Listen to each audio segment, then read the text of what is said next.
Yəqin ki, bir neçə gündür sosial şəbəkələrdə Vətən Müharibəsi qazisinin bir neçə şəxs tərəfindən Quba rayonunda vəhşicəsinə döyülməsi faktı, Almabağ otelində döyülməsi faktı ilə bağlı bax bu gördüyünüz videoları hər kəs görüb. Nəzərinizə çatdırım ki, döyülən şəxs Vətən Müharibəsinin iştirakçısı cənab Prezident Ali Başkomandan hörmətli İlham Əliyev tərəfindən dəfələrlə təltif edilmiş Kənan İsmayılovdur. Onu döyən şəxs isə Azərbaycan Respublikasının İqtisadiyyat Nazirliyinin Tarif Qiymət Siyasəti şöbəsinin müdiri Nəcəfov Ceyhun Qəzənfəroğludur və bir neçə qohumları ilə birlikdə və qohumlardan biri də Goranboy rayon Su Meliorasiya İdarəsinin rəisi, sədri Xəqani Vəliyevdir, səhv eləmirəmsə. Gördüyünüz görüntülərdə də açıq-aşkar görünür ki, Kənan qardaşımız Xəqani Vəliyev və Ceyhun Nəcəfov daha bir neçə qohumu tərəfindən vəhşicəsinə döyülür.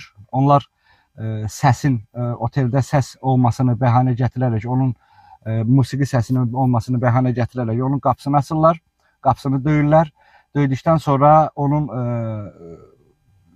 Ceyhun Nəcəfov bir neçə təpiş və yumruq zərbələri indirdikdən sonra Ceyhun Nəcəfovun qohumu Xəqani Vəliyev, yəni Goranboy rayon Su Meliorasiya İdarəsinin rəisi tərəfindən Güləş fəndi burasok atılır və orada olan qohumları, qadınlı, kişili hamısı onu vəhşicəsinə döyməyə başlayır. Maraqlı tərəf budur ki, Quba rayon məhkəməsi tərəfindən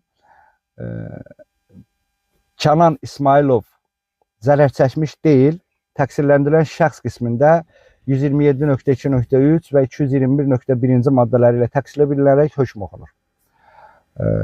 İnşallah ki, işin ədalətli şəkildə araşdırılmasını aidiyyatı orqanlardan xahiş edirik ki, və araşdırılacaq da və onu da bilirik ki, cənab prezidentimiz həmişə qazilərə, şəhid ailələrinə və Vətən müharibəsi iştirakçılarının həssas təbəqə olduğunu dəfələrlə məmurlara vurğulamış və dəfələrlə onlara diqqət və qayğının göstərilməsini tələb etmişdir. Ümid edirik ki, cənab prezidentin bu tələbi və tapşırığı aidiyyatı orqanlar tərəfindən ciddi şəkildə araşdırılacaq və zərər çəkmiş şəxs olan Kənan İsmayılov, qazi Kənan İsmayılov zərər çəkmiş kimi tanınacaq, təqsirləndirilən şəxs qismində tanınmayacaq məhkəmə tərəfindən və aidiyyatı şəxslər lazımi cəzaları alacaqlar. Məsələni diqqət nəzərində saxlayacağıq.